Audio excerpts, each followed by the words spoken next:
Hey, podcast listeners. I am back with Dr. Carolyn Giroux, and she is a psychiatrist, if you remember, and she is fun to talk to because I'm a psychotherapist. She is too. She's more educated than I am, and it's fun to be with a peer, and it's fun to talk about real life stuff with someone who knows, we know about it both personally and, philosophically or, in an academic sense. And I think that makes for a great conversation. And so we're going to talk about all kinds of things today. And we're also going to model for you guys some of the work we do with our clients and even with ourselves. So I'm very excited to have Caroline back. All right. Welcome, Caroline. Thank you, Bronwyn. I'm excited to be back as well. Thanks. So you're welcome. You wanted to share a little about your struggle with control. And I was just like, what are you talking about? I don't know. I can't relate. No, I'm kidding. I think, yes, right. A lot of problems in our world right now are due to this sick need that some Mm, people or institutions or structures mm, have to control others, yeah. whether it's what people believe in or the Mhm, way they work or relate to each other, or it can be endless and it's very oppressive. And I've yeah. lived it. I've experienced all Mm, kinds of form of oppression or control in my life. And it often starts in childhood. I'm sure you have examples in your mind when your parents tried to do the best they could, but told you you couldn't do certain things, and that felt like controlling. It mm, certainly did to me when my mom would say, like, can't you just have less good grades and put a smile on your face? To me, that was very annoying as a teenager because I was reacting against the situation I couldn't control. And I felt like, oh my gosh, so invalidated. And again, it mm. was my own mom's discomfort kind of trying to basically have me behave a certain way. And I don't think it works. I mean, I have kids and I don't, I think it backfires. And we can't Mm, force our kids to have good grades, to mm. like certain things, to be a certain way. They have to be who they are. And Yeah. I think it signals our own discomfort in being ourselves when Yeah. we try to control others. Oh, wow. Absolutely. Everything you said is spot on. So, what were you saying though? Your mom wanted you to get less good grades? What? Well, it's because, yeah, I know it sounds weird, right? I was a good test taker, very Mm, studious kid. mm, I was performing in school, and that was how I would kind of create my own sense of worth in a yeah. broken family that I grew Mm, up in with a messy divorce and mm, whatnot. And my mom mm, had some struggles as well, going mm, through this. So I was reacting to all of that, mm. and I felt like because I was having good grades but not smiling, that was bothering my mom because she wanted me to be all smiles when she brought her Oh, boyfriends out home, and I was kind of pissed at that. So oh, okay. that's the context. And Mm, yeah, I she see. said, "Can't you just study less and or focus less on having good grades and focus more on smiling?" Basically, so I see. that kind of be the good girl kind of Mm, prototype or paradigm. I got fed mm. that, I or force see. fed that. And that's why I realized, like, again, control is not good because Mm, I, I could not be myself. And, mm. people would smile if they could. If they don't smile, it's because there's something in them that prevents them from. So I felt like it's important to try to understand people rather than try to control them. Yeah, yeah, yeah. Well, that's so interesting. So, you're saying what I'm hearing is your mom saw the lack of the smiley face as a Yeah, poor reflection on her, probably. right? So if we talk about our Yeah. relationships with people are like we're mirroring each other, right? So your mom saw your unhappiness and she knew it was about the Mhm. boyfriends and she Mm, didn't like that. So she's like, just mm. get over it and like be back to smiley, be my smiley little Caroline again. Yes, I think you summarized it very well. Mhm. I think this is what was going on in her mind. And it's very threatening for parents when their kids dare to be themselves sometimes. If the Yeah, parent is uncomfortable with who they are or their choices. mhm. So that's what I came to realize as Yeah, an adult, as a therapist, as a psychiatrist, a parent.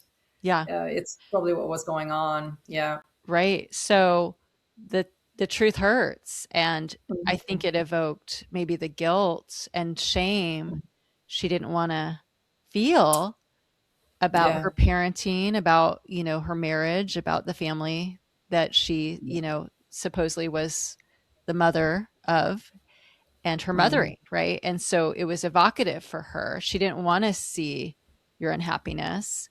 And so Mhm. she puts that on you. So instead of saying, you know what happened to your smile? Wow, I wonder if it's because of the choices I'm making, right? Instead of Mhm. having that insight and admitting Mhm. that and feeling those feelings and changing things, she's just like, hey, you need to be less serious and just roll with the punches. Yes, exactly. And I think that is the heart of why we control, why anyone Mhm. wants to control is we see others as a reflection of ourselves for better and for worse, right? And so if I if I don't feel secure in and of myself as a parent, I need my kids to prove my worth. I see them Yeah. as an extension of me. Or Yes. if I am feeling guilty about my choices, I need them to look happy to Mhm. compensate for the truth, right? And so that's like almost this enmeshment, psychological enmeshment, where we're like, Yeah. you're not you're not me, I'm not you, but I am going to take this feedback, right? And be responsible to you. And we don't want to do that. So we want to control so we Yeah. don't have to take control of other things, maybe. Yes, it's to avoid taking ownership for one's own growth or experience. And this was a relatively trivial example, although it affected me like Mm, 38 years later. I still think about it, but I'm more at peace with it. yeah. But there are more extreme situations. As you may recall, the movie Dead Poets Society is one of Mhm. my favorite movies, but Mm. also very tragic in the sense that there's this student who wants to become an actor, a Yeah. comedian. He discovers his love for literature. I don't know if you remember that I movie do. Yeah.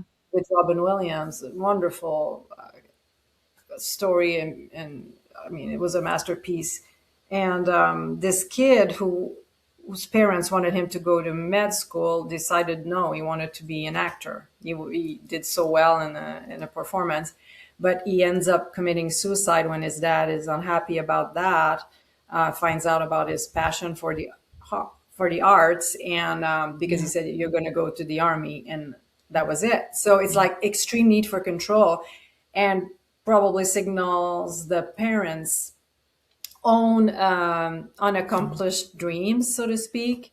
So that could be very deleterious. It's important for every person to be their own person and not live by Mhm. proxy and see others as extension, like you said. But Mhm. often parents do that, and Mhm. it keeps happening. I see that all the time. Parents Yeah. forcing their kids to go a certain path because they didn't let themselves do that. They Yeah. didn't have the opportunities, but it's not the kid's burden. The kids should not have to bear that No. burden. Right. So I would say, on one level, I see that as like, you're saying this unfulfilled dream that they had for themselves, right? And maybe it Yeah. wasn't an actual dream for that father. Mm, His maybe he just wanted to make his own father happy by, mm, going into the army and being successful financially. Maybe it wasn't his actual dream. Maybe his own dream was to do something artistic or, humanities related. But mhm, he felt this mhm, need to prove mhm. himself to his own father to win his own father's approval. And he never Yeah, did. And now he's passing that along to his son. Right. yeah, So, that there's a phrase, I think it was Socrates or Aristotle who said, the unexamined life is not worth living, something like that. Is that right? that's one of my favorite quotes. I have it in a frame in my home, Wow. actually. Yeah, the only life worth living is the examined life. I think Yeah. there are many ways to paraphrase that, but that's the message. It's like if we don't study ourselves or our life, Yeah. we are missing out. We're missing out on our life opportunities and Yeah. our fulfillment. We have to look inside, but controlling others is a way to avoid looking inside. Because you're focusing on the other person's actions and choices. So I think you're right. That parent maybe had in him this shadow figure of like being artistic, Mm, but instead he became harsh and controlling mm. because he could not admit that in himself. And therefore his son expressing that was too threatening. Exactly. I think we see that happening in families all the Oh, I time. think we've lived it too. But and the good news is I will say for me, lived it. I'm not Mhm. living it anymore. And that's, I really Yeah. believe that humans, when we do examine and reflect on ourselves, we can bring things to completion. And I think humans have to bring the unfinished business to completion. And if we don't, we will pass it along to our children, to everyone in our life. We'll bring it with us and we're going to, an incomplete state is just a really kind of chaotic state to be in. And it's going to affect our environment. So Yeah. for me personally, I found when I was able to give myself my own approval and stop needing that from my father, and then I was like, "Oh, I don't need his approval. I can be Mm. myself now. Oh my God, I have a self. I have this self that's actually not what I was putting on to please him. So that was a false self? Oh, wow, that was a false self. That wasn't me." And my eyes just kind of started opening and so I think that's a big part of it where humans really need to feel seen by our parents at any age, and if we don't get that, and it's interesting too, because the word special, the root word, spec, it's SPEC, it's the Mhm. same root word in words like specimen and Mhm. spectacle. It means seen. So special literally means someone who is seen, right? A special person. And every human needs to feel special. Every one of us, we are all special and we need someone to reflect that back to us. And that is the job of a parent. Not to say, oh, you're so special, but to just see them and go, wow, wow. Mhm. It's so interesting how you see the world. I appreciate that. Or like, I noticing this about you, or I appreciate this, just reflecting, being that mirror that gives them a true reflection. And if we don't get that from a parent, we will try and try unconsciously to get that from them Yeah. until we die. And then they die. And that's when Mhm. I think a lot of people my age, I'm in my 50s, when I see a lot of people when their parents die, they get so depressed, some get suicidal. And I'm like, oh, that's because you never got their approval. That was an incompletion. Like they died and there wasn't that completion, that closure that you needed, right? And so we'll keep trying to get that and keep trying to put on this false self. But when Mhm. we're able to see ourselves and be that mirror for ourselves, we're free to just really be ourselves. And it just changes everything. Oh, the other thing about that word, that root word, spec, is the word despise literally means without being seen. So Oh. when a kid doesn't feel seen by a Mhm. parent, it's not neutral. It's not like, oh yeah, I'm not special, whatever. No, they feel despised. Yeah. Mhm. So many things you said resonate. I love it. I love the reminder of the importance of being seen because when I say I see you, that's Yeah, the highest form of love. yeah, To see is to love without an agenda. yeah. You see the totality of the person as Mhm. they are without needing to change them. That's beautiful. And that's what we should strive to do. Yes. Of course, we all have our unresolved stuff and expectations, and we project, and also the need for approval from our parents. And, we might tend to project that towards our children, and we put pressure onto ourselves. Yeah. But it's important to have awareness and have awareness that we might have a distorted pair of glasses, or they're scratched, and this is not the reality we're seeing. We need to take them off. We Mhm. can make that choice. Mhm. So I really feel like we need to pay attention to our reactions and our inner experiences in relationships and look back at our childhood. Yes. And the goal is not to throw blame, but just to understand what has happened to us and put that into context. And okay, Mm. yes, I needed to be seen and I wasn't, or Yeah. I didn't feel special. And it's Mhm. important to acknowledge that. It's not a flaw. Mhm. It doesn't say anything about your worth. In fact, Yes. acknowledging it shows that you are very resilient, that you're very brave. Yeah. And the way you've been treated or mistreated doesn't say anything about your worth or value. It's just people were dealing with their stuff at the time, and it happens. It happens that we're not fully appreciated for who we are, but it's never too late to do that. And I like what you said, that you release the need for approval. Basically, you self approved, Yeah. and because we always have ourselves, So I feel like I've gone through that with my parents. I know I needed not only my mom's approval, okay, but especially my dad. Mm. He was not that present in my teenage years. I was raised by my mom mostly. I would see him infrequently. But I know since I was a child, I was daddy's girl. I wanted Mhm. him to be proud of me. That's why I was performing in school and focusing on my grades, Mhm. because I thought that this is when I get my parents' attention. Yep. They're proud That's of it. me, So it was like transactional, but love shouldn't be that way, right? But that's how I kind of experienced it. And it continued in my own professional path, that belief that I needed to do something to Mhm. be accepted, to be appreciated, to be seen. Yes. In academia, accumulating Mhm. accomplishments. Mhm. I realized this was a black hole, Yep.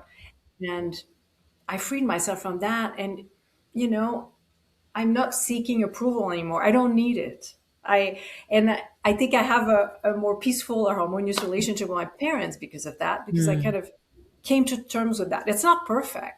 Mhm. There are moments of fragility when we revert back to our patterns, but I feel like I've done some Mm. maybe completion or Mm. integration work with all of Yeah. that.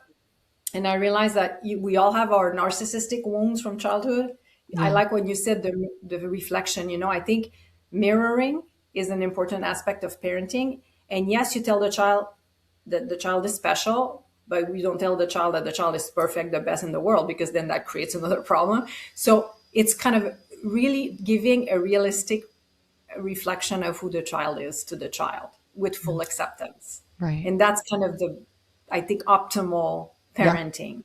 Yeah. But sometimes there are the extremes. The child is denigrated or not seen, or the child is overly praised, which is a reflection of the parent's own self-centrism, whatever. Well, they're idealized, right?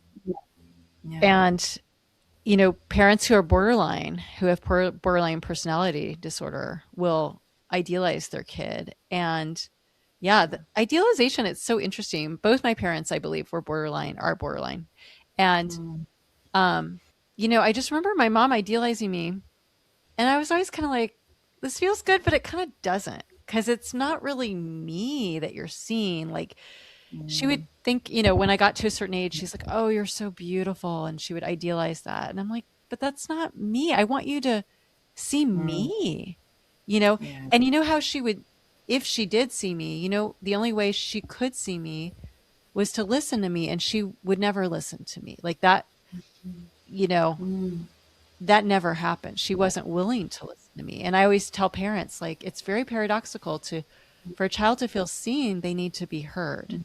And if you're not willing to listen, yeah. it doesn't matter what you praise them for. It's going to fall pretty Yeah. flat because you don't know them. And that's how I felt. I felt like you don't Mm, know who I am. Why are you so in love with me? Cuz how I mm, look, well, that could change and it will, mm. That's not me. Seen and heard, yeah, seen encompasses the whole perception. And I totally agree. Hearing the child, hearing their truths, and, Yes. and being okay with them. Yeah. And yes, very true, very true. So, yeah, I think with time and wisdom, we learn to discern, okay, what was the parents' own narrative versus our truth. Mm. It takes some time and work. Yeah. Yeah, I mean, I remember, actually I'm in the process of writing my daughter another apology letter. Um, so, I've betrayed her, she's 22. I've betrayed her many times over her life, and I've addressed, I think, most of the betrayals, but there's one I think is still missing, and that is when we relocated to Sacramento when she was about 12, and she was trying to be heard by me at that time. She was really worried about the move, like losing all her friends and just what life would be. And she told me recently how she went to the school counselor, and the school counselor actually was really helpful. And she did like this imagination exercise with my daughter Edie, and she had her picture, her hypothetical of what she imagined the worst thing happening when she moved, and then she would imagine it, and then she'd imagine ripping it all up, like that's not Mhm. going to happen, let's destroy that Mhm. belief or that projection, and it really helped her. But I was like thinking about it the other day, okay, that's when I was starting out as a therapist. Why the hell Mhm. did she have to go to a school counselor?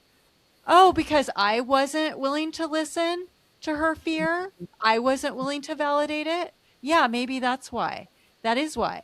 Because I was too busy trying to talk her out of it, saying, well, we have to move financially. We have to, Edie. Like, there's nothing. What do Mhm. you want? What else can we do? Like, I was so stuck up here with defending our decision. And here I am, like a beginning therapist.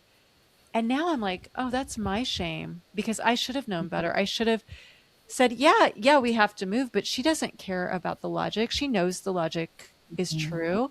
What I should have done is said, you know what, Edie, I bet it's really scary. You're 12 years old and you've had these friends and you've lived here for so long. And tell me Yeah. more. Help me understand what that feels like. Well, tell me, what are your fears?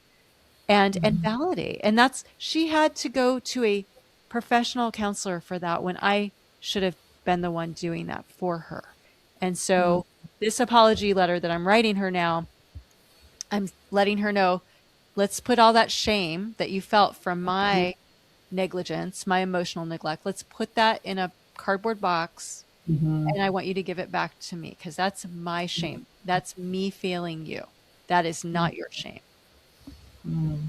Thank you for that example because it's, I'm sure, universal. As parents, we're juggling a lot, and I think we lose sight or lose perspective of our children's inner experiences. Yeah, and like you said, the logic, yes, it makes sense, but in another level, it needs to be in harmony with all of that. And sometimes it doesn't change the situation; the move would still happen, but at least like pausing, and I think that's a learning experience for you. I've done these things too, like just being like in my stress response systems, and don't you get it, and this is what needs to happen. It's like, but okay, but we're talking about a human being who has their own rhythm and clock, where Mm-hmm. there's a healing growth clock. Mm-hmm. And I realized that I have teenagers, and Yeah. one of my sons, I mean, might have some struggles, and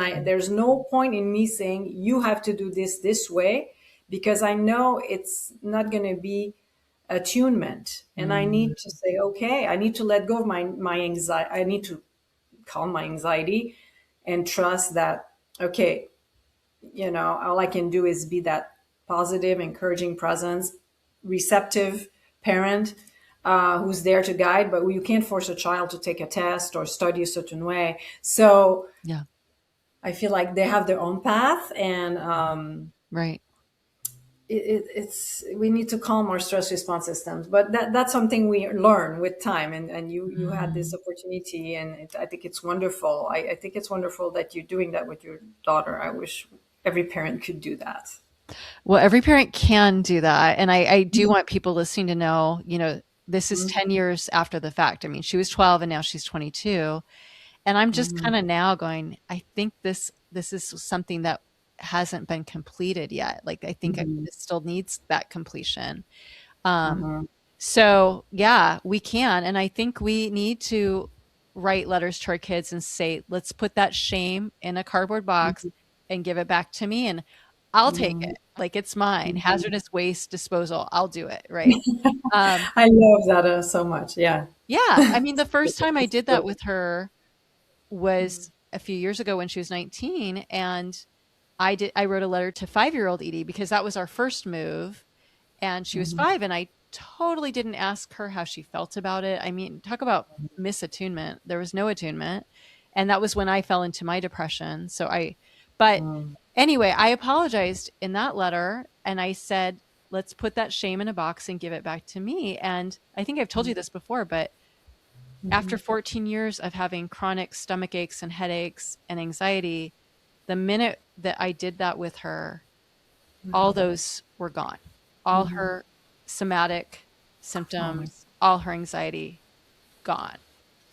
this is powerful. I It have was, shivers just hearing you. yeah, Our kids' symptoms, I think, could find root in something like that. And that's why it's important to free them from those symptoms by acknowledging our part, okay. And we all make mistakes. yep, And it's actually a sign of very mature parenting to yes. do what you're doing. And yeah, it gives me hope. Yes. Shame, I'm telling you, shame is the enemy. Shame is the enemy. So I think even getting back to Hmm. control, it's at the root, it's about shame. Yes, and I have other examples, not necessarily my examples Mhm. personally, but from people I really care about.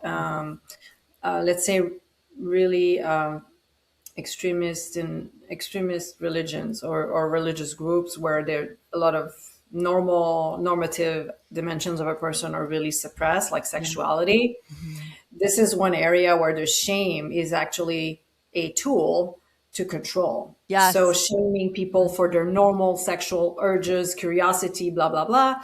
The religion uses that and shames people, and then especially young folks. And that has devastating consequences. So the controlling aspect of those groups is really deleterious.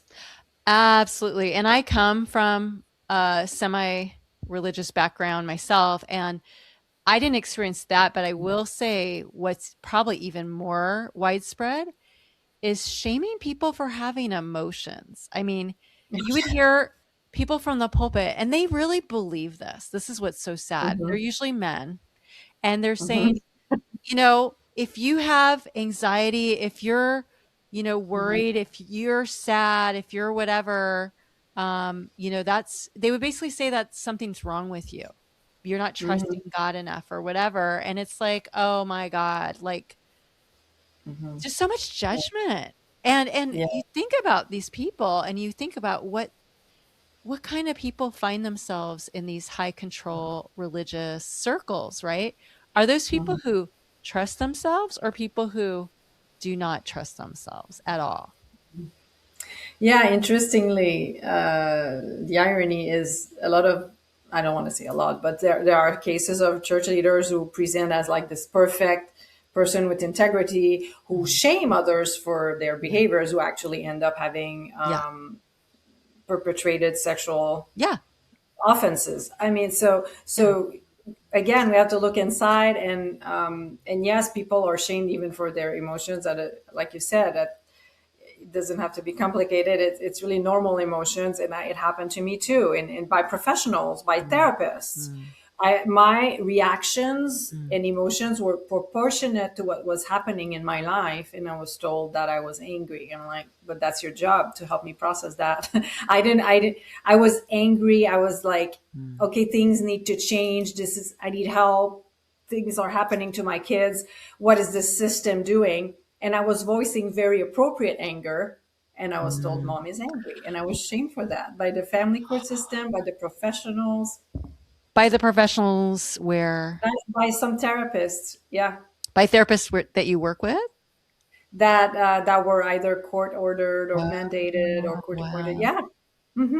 Oh, You would think like, oh my gosh, these people should know the reality of difficult divorces or whatever. No, it was all. wow. I'm still trying to figure out what happened here, but like maybe a very strong need to control, and but that has a very negative consequence because they're supposed to help people. Well, we're falling apart. We're very fragile because of a Mm, very I would say clunky rigid system, court system, very confusing as well. Mhm. So parents going through this navigate a lot of emotions, and I don't think that the professionals, most of them, were equipped to help us. There were a few, I would say, Yeah. could see clearly through the situation, but I was finding others to be kind of avoidant of those normal emotions, and that was very disconcerting to me, and that kind Yeah. of added a layer of trauma to my already uh, overwhelming trauma I was going through. So this is in like custodial, like family court, and these are licensed therapists, maybe licensed social workers, LC, SWs. And are Yeah, they there were like male and female? Were they mostly male? I'm also very curious about that. there were Were they a mixed? couple of male therapists and professionals. It was predominantly female. It wasn't, but I would say, I think, I don't know, I'm trying to make sense of it all, and trying to find patterns, But right, you're to saying men understand. and women therapists were doing this to you, But yeah, there were like mostly, it was mostly women that were therapists. shaming you for being angry? Yeah, yeah. Oh, yeah. That was mostly women. It Yeah, was yeah. mostly The women. men, uh huh. Isn't that interesting? Women on women hate, man. It's a thing. Interesting. It is Okay, a well, thing. let's unpack this. I think this is really important because there we have the Mhm, stereotype that women aren't allowed to be angry. Oh no, we're not allowed. Men mhm. are allowed, but women aren't. And so Yeah, here men you are are, now. a Uh-huh. licensed psychiatrist, and Mm-hmm. you're angry because of the treatment by your soon-to-be ex-husband in family Mm-hmm. court, which is like, yeah, what do you expect? That's why we're here, Mm-hmm. guys. And Mm-hmm. you're being judged and scapegoated, gaslit, Right. basically by Yes, this therapist for being hmm angry. exactly. And my anger was actually a mama bear anger because Uh-huh. it was a child welfare issue that I was angry over the most. And I mean, I can deal with my anger towards an ex who's I see. controlling, manipulative, difficult, Yeah. but that's another story when it comes to my children. But that anger was shut down. That anger What was shamed. what was the worst? Tell me like the pinnacle there. I want to hear the worst thing you heard or that happened where you're angry. Well, it just got like to the point that, some, let's say a professional told the court, well, mother is angry, mother is reactive. So basically, people are telling me you need to calm down. So, did Calm she say down. this while you were present that you're reactive? No, the thing is, it didn't happen directly in an honest way. It didn't happen like in a sneaky way, like in a letter. Mother is Mm, angry, whatever. So I wow. felt betrayed. I felt betrayed and stabbed in the back by that professional. Oh, wow. Mhm. Oh, God. So let's think about these women who would do this, these licensed, Yeah. social workers, licensed therapists who would Hmm. get upset at a woman being angry about the mistreatment of her child. Hmm. So, what kind of woman can't handle another woman's anger? Yeah. A woman who maybe has so Hmm. much shame that she can't allow herself to get angry, right? So that That's. mirroring, it comes Mhm. into everything. And that's what I always tell my clients, like if you Yeah. don't critically think about the person who's shaming you or judging you, you will Hmm. take on their shame. We need Hmm. to employ critical thinking and be like, "Hey, let's consider the source. What the hell is wrong with this woman who's a licensed therapist who is finding it too provocative that I'm Yes. angry, right? What's Yeah. her problem that she has to quash that she's going to judge that and shame that, right? Yeah. Mhm. Absolutely. And uh, I didn't know if it was my place to challenge that person. I felt like there was a rupture in the alliance immediately, right, when this happened. So, but I think those are very good points that you're raising, and it just tells more about the therapist than actually my legitimate reaction. In fact, not reacting, I would have been told, "What's wrong with you? You're not reacting. Your child, your children are in danger, whatever." No, Yeah. I did what was in my biology, what was natural, and I asked for help, but the system was so nonchalant, Mm. and I was so upset by that and it just caused problems for me. I became, yeah, gaslit and blamed and further victimized. So, Caroline, I want you to close your eyes and I want you to put all that shame in a Okay. cardboard box. And I Okay. want you to say, "Oh, social worker, therapist lady who betrayed me, Right. here's your shame back, by the way. I'm realizing this belongs to you. I realize that you have some kind of problem with Hmm. me having righteous anger about the mistreatment of my own child. And you know what? That's a you problem. That's a Yeah. you problem. That is not a reflection of me being out of control. That's a reflection of me being grounded and embodied. And I'm not giving that up, and I'm not going to let you or anyone else take that from me. So here's your shame. And tell me how you feel when you imagine doing that. Oh, I feel liberated. I feel like justice has been, I don't know, rendered. I don't know how to say that, but like there is this completion happening. There is this sense of Mm. restoration in me of my Well, dignity, because it happened also with another, I won't say a mediator, and I felt like mm, again I was in a similar. It was another betrayal right there, another unprofessionalism kind of and attitude. So could we send that shame to that person too? was the mediator, was that you witnessed her gaslight you, or was it in secret like the first person? It so there was kind of it was not, they were operating at different times, but had been both manipulated by my ex and with the narrative. So it's very very weird. You never think these things would happen. You think those people are trained professionally to see through lies, to see through Mm, webs of lies, but mm. Wow. there were all kinds of dynamics going on, and I think there might be like appeasing kind of response towards a person who might look like they're very dominating. I think there might Mm. have been that, and that got turned against me. Basically, I was the bad guy. You looked dominating, you're saying, or your ex? No, my ex. So because I think it's a reality, and as a professional, Bronwyn, a Yeah. therapist, I think it dawned on me at some point that okay, maybe some professionals are afraid of retaliation. So he was dominating and he was intimidating to this mediator.